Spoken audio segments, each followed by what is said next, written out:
1888년 늦가을 남프랑스 아래의 노란 집을 한번 상상해 보시죠. 압센트에 취한 빈센트 반 고흐가 희미한 가스등 아래 앉아 있습니다. 그런데 만약에 그의 귀에 전혀 낯선 멜로디가 들려왔다면 어땠을까요? 예를 들면 시아의 샹들리에 같은 노래 말이죠. 이 기발한 상상이 바로 오늘 우리가 함께 떠날 탐구의 출발점입니다. 네, 오늘 우리가 깊이 파고들 자료들이 바로 이 상상에서부터 시작해요. 만약 그날 밤 고흐의 삶이 우리가 아는 그 비극을 피했다면 그의 인생과 예술은 과연 어떻게 달라졌을까? 이걸 심리학적으로, 미술사적으로, 나중에는 철학적으로까지 파고드는 아주 흥미로운 가상 시나리오들입니다. 그러니까 오늘의 핵심 질문은 이거군요. 예술가의 위대함은 정말 고통과 비극을 통해서만 완성되는가? 어쩌면 더 행복했을지도 모를 고흐의 삶을 한번 상상해보고 그 끝에서 우리가 뭘 발견하게 될지 끝까지 따라가 보겠습니다. 자, 그럼 이 상상 속 장면부터 자세히 들여다보죠.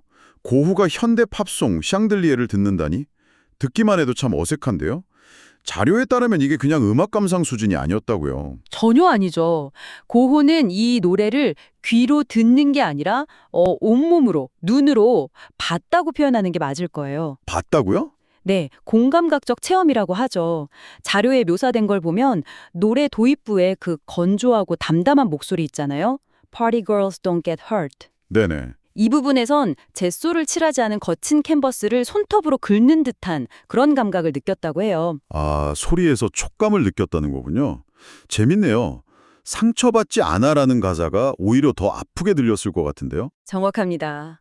그 가사가 마치 피를 철철 흘리면서 억지로 웃는 자기 자신을 노래하는 것 같다고 느꼈죠. 그런데 진짜 폭발은 후렴구에서 일어납니다. 후렴구요?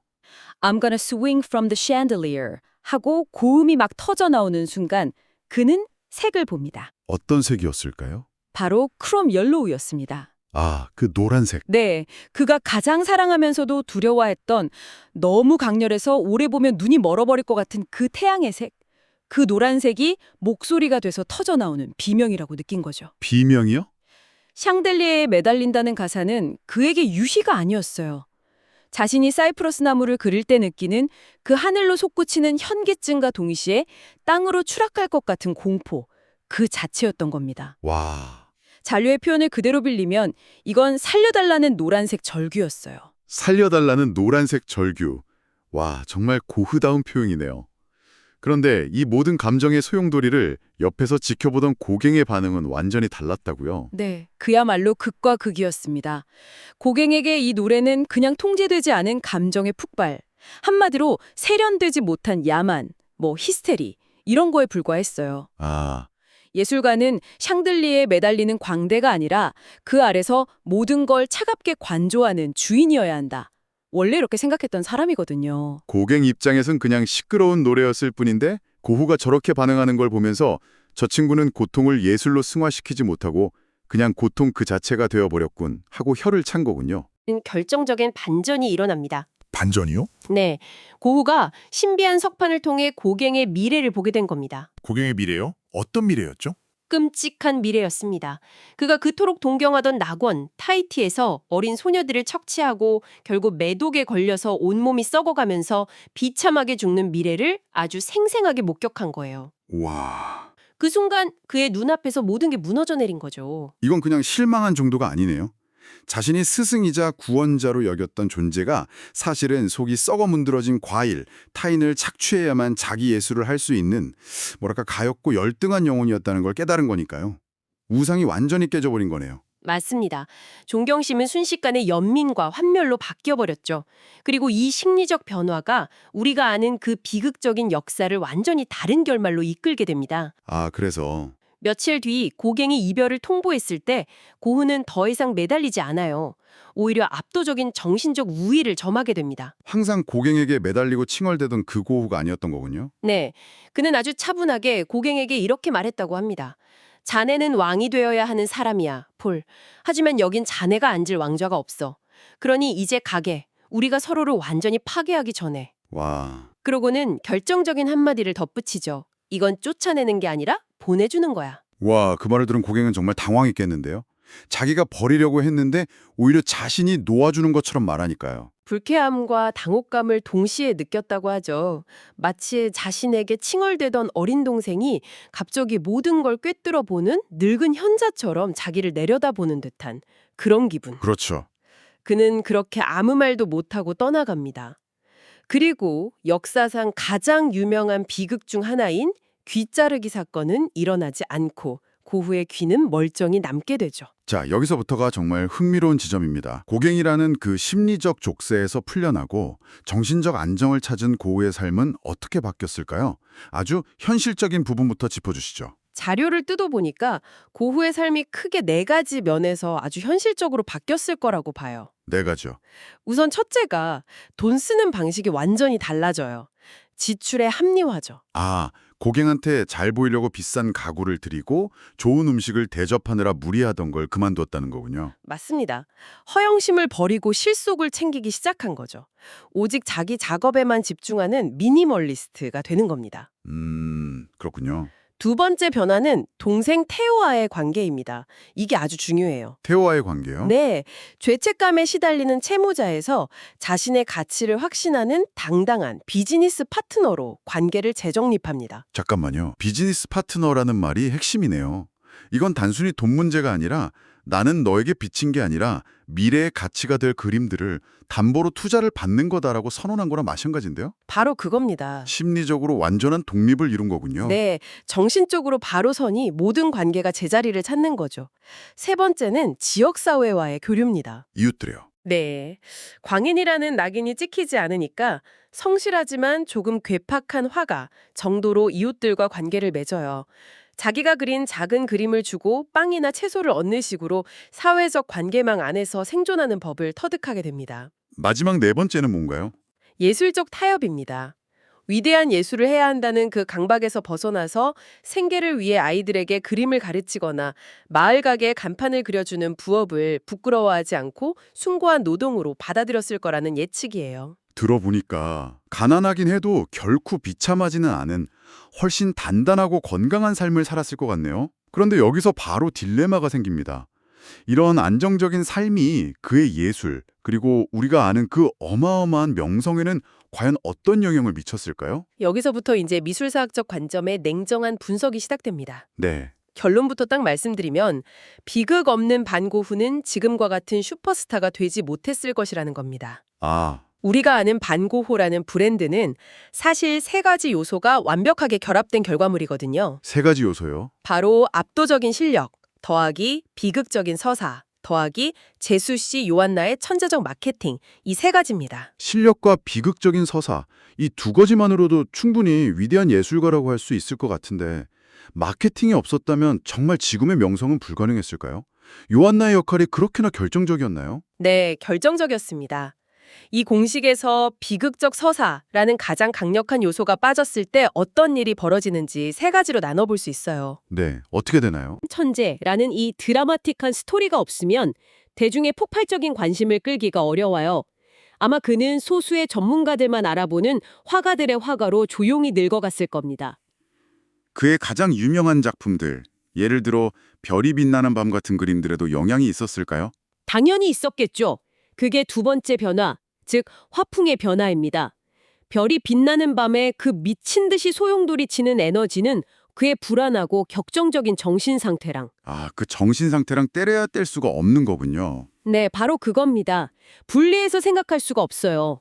정신이 안정된 고흐는 훨씬 차분하고 구조적인, 마치 땅에 발을 굳건히 딛고 있는 듯한 단단한 그림을 그렸을 가능성이 높습니다. 그렇다면 즉, 우리는 그의 가장 격정적인 걸작들을 영영 보지 못했을 수도 있다는 뜻이죠. 마지막 3번째 요소가 바로 마케팅의 부재로 이어지는 거군요. 그렇습니다. 실제 역사에서 고흐 신화를 만든 결정적 인물은 동생 테오의 아내 요한나 반고흐 봉호입니다. 아, 제수 씨. 네, 남편과 시아주버니가 죽고 혼자 남겨진 그녀가 고흐가 남긴 수백 통의 편지를 엮어 출판하고 유럽 전역을 돌며 전시를 기획하면서 비운의 천재 서사를 완성했죠. 하지만 고흐가 평범하게 오래 살았다면 요한나가 굳이 그렇게까지 할 명분도 이유도 사라집니다. 영업에는 젬병이었던 고흐는 스스로를 세상에 알리지 못했을 거예요. 자, 그럼 이제 이 2가지 삶, 즉 비극적 천재의 삶과 행복한 범인의 삶을 두고 세 개의 재판을 열어보겠습니다. 시공을 초월한 회의실에 4명의 실존주의 철학자가 모였다고 상상해보죠.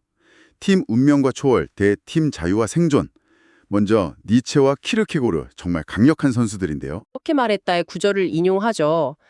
춤추는 별을 잉태하려면 내면의 혼돈을 품어야만 한다. 아, 고통을 통해 위대함에 도달한 실제 역사야말로 진정한 예술가의 길이며 평범하고 안정적인 삶은 그가 경멸했던 최후의 인간의 타락에 불과하다고 비난합니다. 니체답네요.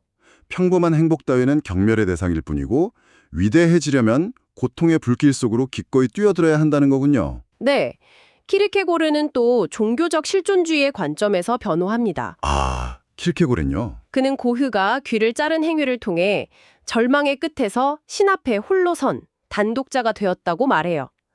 그에게 이 행위는 일반적인 윤리나 상식을 초월한 마치 아브라함이 이삭을 바치려 했던 것과 같은 신앙의 도약으로 해석되는 겁니다. 이에 맞서는 팀 자유와 생존의 반격도 만만치 않겠는데요.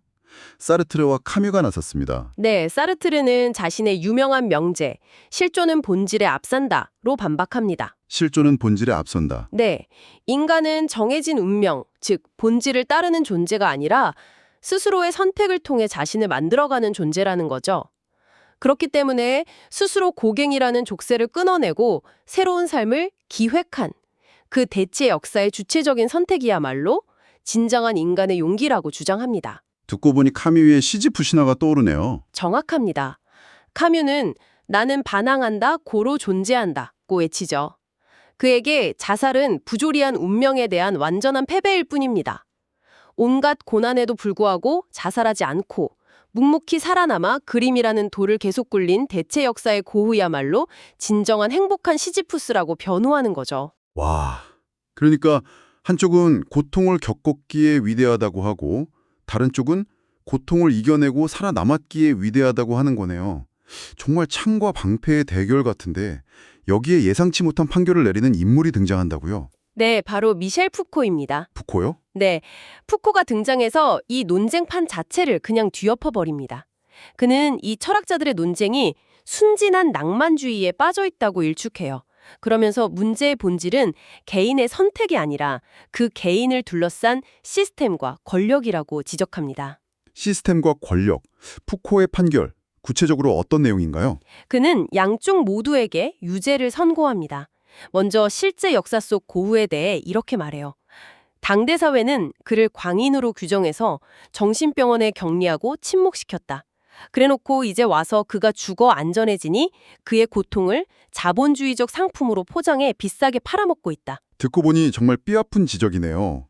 우리가 반고흐의 고통을 너무 쉽게 소비하고 있는 건 아닌가? 그의 그림이 그려진 상품들을 볼 때마다 한 번쯤 생각해 봐야 할 문제 같아요. 그렇죠. 반대로 대체 역사 속 고흐에 대해서도 비판을 멈추지 않습니다. 그가 평범하게 살 수 있었던 건 사회가 규정한 정상성이라는 감옥에 순응했기 때문이라는 거예요. 아, 그건 진정한 자유가 아니라 사회 시스템에 의해 길들여짐에 불과하고 만약 그가 그렇게 평범하게 살았다면 우리는 그를 거들떠보지도 않았을 거라고 말하죠. 그렇다면 푸코가 지목하는 진짜 죄인은 고흐 자신이 아니라 그를 둘러싼 우리 사회라는 거군요. 맞습니다. 푸코의 최종 판결은 이거예요. 빈센트 반 고흐는 비극적으로 죽어야만 영웅으로 만들어주고 살아서 행복하게 지내면 철저히 잊어버리는 우리 사회의 모순 그 자체에 갇혀버린 희생양이라는 거죠. 와, 철학자들의 논쟁이 정말 깊이 있네요. 그렇다면 이 딜레마에 대해 예술 작품 자체는 뭐라고 말하고 있을까요? 자료는 결국 누구의 손을 들어주나요? 철학자들의 그 치열한 논쟁을 뒤로하고 자료는 결국 니체의 편에 섭니다. 니체요? 네, 자신의 운명을 피하지 않고 끌어안고 사랑한, 즉 아모르파티를 실천한 실제 역사 속 고흐에게 경의를 표하는 거죠. 그리고 그 가장 강력한 증거로 바로 별이 빛나는 밤을 제시합니다. 아, 별이 빛나는 밤에 그 모든 증거가 담겨 있다는 거군요. 네, 그림 속 3가지 핵심 상징을 통해 읽어낼 수 있습니다. 첫째, 화면 앞쪽에 거대하게 솟아있는 사이프러스 나무. 네, 그 나무. 원래 서양 문화에서 사이프러스는 죽음과 무덤의 상징이거든요. 하지만 고흐는 이걸 하늘을 향해 타오르는 거대한 검은 불꽃처럼 그렸어요. 죽음과 고통을 통해 오히려 영원에 닿으려는 그의 갈망을 보여주는 거죠. 정말 그렇네요. 죽음의 상징이 아니라 삶의 의지처럼 보여요. 두 번째는요? 두 번째는 당연히 저 소용돌이 치는 밤하늘입니다. 저건 단순히 풍경이 아니라 그의 내면에서 들끓던 혼돈을 그대로 캔버스에 옮겨놓은 거예요. 네. 하지만 중요한 건 그 혼돈이 제멋대로 날뛰는 게 아니라 하나의 거대한 예술적 질서 안에서 조화를 이루고 있다는 점이죠. 고통을 예술로 승화시킨 승리의 궤적인 셈입니다. 마지막 하나는요? 그림 아래쪽의 작은 마을, 그 가운데 뾰족하게 솟을 교회 첨탑입니다. 아, 그 첨탑. 미술사학자들이 밝혀냈는데 저 첨탑은 그림의 배경인 남프랑스 생레미의 교회가 아니라 고흐의 고향 네덜란드에 있는 교회의 모습이라고 해요. 아, 정말요? 네. 즉, 그는 이제 다시 돌아갈 수 없는 지상의 안식, 고향과의 완전한 결별을 선언하고 저 하늘의 별들의 세계에 자신의 영혼을 귀의시키겠다는 마지막 고백을 그림 속에 남긴 겁니다. 결국 그림 자체가 그의 비극적 운명에 대한 장엄한 긍정인 셈이죠. 오늘은 고우가 시아의 노래를 듣는다는 기발한 상상에서 출발해서 그의 삶이 바뀔 수 있었던 가능성과 그 결과를 따라가 보았습니다. 더 행복한 인간이 되었을지는 모르지만 어쩌면 우리가 아는 것보다 덜 위대한 예술가로 남았을 수도 있다는 딜레마를 마주했네요. 결국 푸코가 던진 질문이 오늘의 핵심 메시지라고 생각합니다.